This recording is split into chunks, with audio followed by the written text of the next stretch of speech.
Hey, great. So we're back. So we're going to talk about the Griggs case. Okay, Griggs, and this is a good example of bona fide occupational qualifications that I talked about earlier. In Griggs versus Duke Power, the Supreme Court, well, let me give it a little bit of a backstory.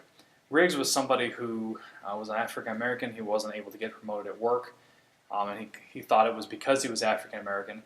And Duke's position was, well, actually, you had to have a high school diploma for certain jobs within a power plant, and that Griggs was denied for.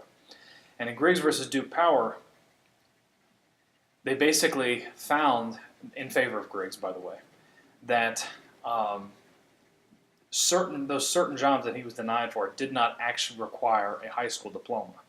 And that it was discriminatory to require a high school diploma because at that time a lot of African Americans did not actually have a high school diploma. Okay? It's a bona fide occupational qualification, except in this case it wasn't even bona fide. It wasn't necessary.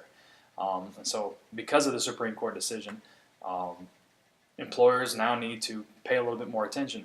Is a certain qualification actually near and dear to the performance of a given job? Now, another aspect of diversity that we need to think about is affirmative action. Now, affirmative action looks at norms of compensatory justice, and it basically looks at you need to find ways to seek out, encourage, and possibly even give preferential treatment to employees protected under Title VII, those protected groups. And Lyndon Johnson, I think, actually explained it pretty well.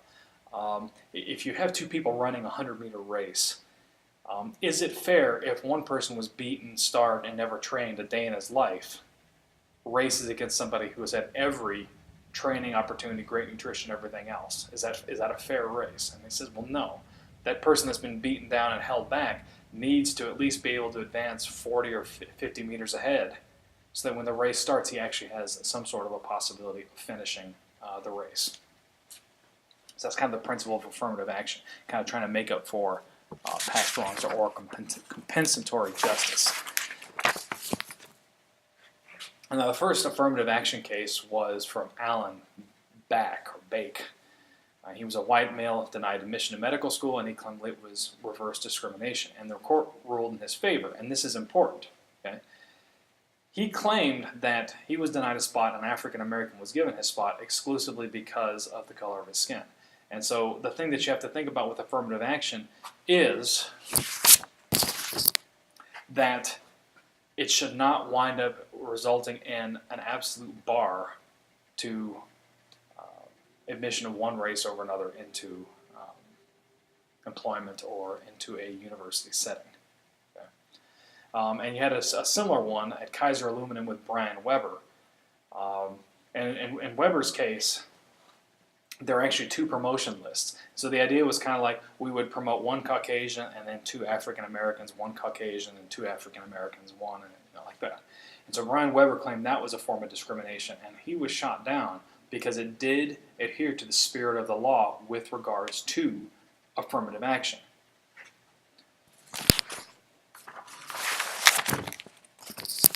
So what the Supreme Court has basically determined through precedent, with affirmative action, the plan needs to break down historic patterns of race or sexual discrimination. Okay, compensatory justice. It should not create an absolute bar to the admission or advancement of Caucasian employees. It must not require you to discharge or fire Caucasian employees, and the plan should be flexible and temporary.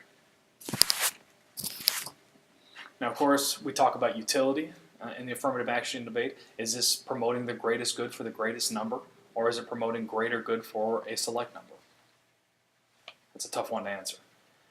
Again, compensatory justice is important, but then also, if you look at distributive justice would actually kind of not be in favor of affirmative action. So if you're pro compensatory justice, affirmative action is something you would support. If you're more distributive justice, again, burdens and privileges being equally shared across society, then you might be against affirmative action.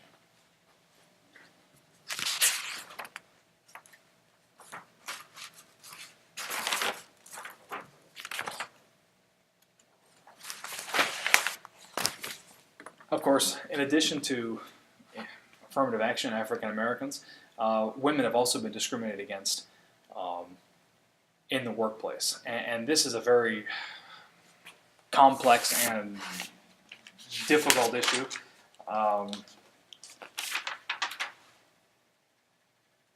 Participation rates for women seem in some ways to be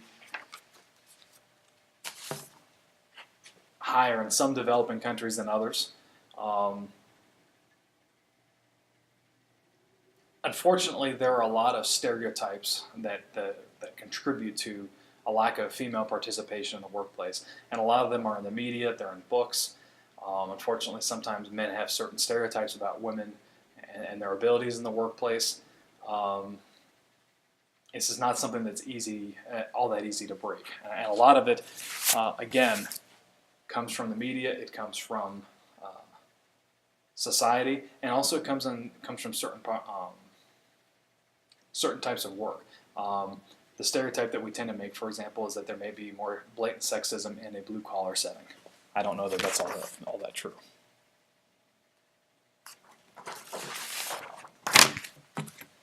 Now, sexual harassment is another thing. I should take one. Is it big enough?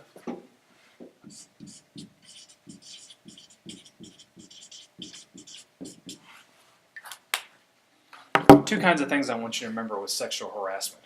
Quid pro quo, which we talked about already, corruption, and a hostile work environment. Okay?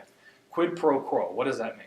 That would basically be an example of you have a employee of the same or opposite sex, and you offer them some sort of a hiring of a job or some sort of a special workplace privilege in exchange for going out with them, a sexual favor, whatever. Okay? Something for something. And of course, in the hostile work environment.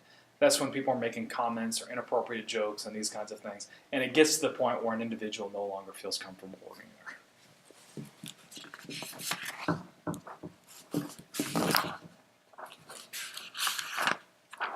And I believe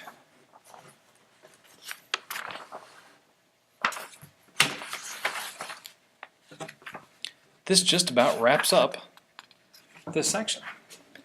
So I hope you've enjoyed this lecture. We've got a really interesting lecture planned for you, those of you that sit in my class.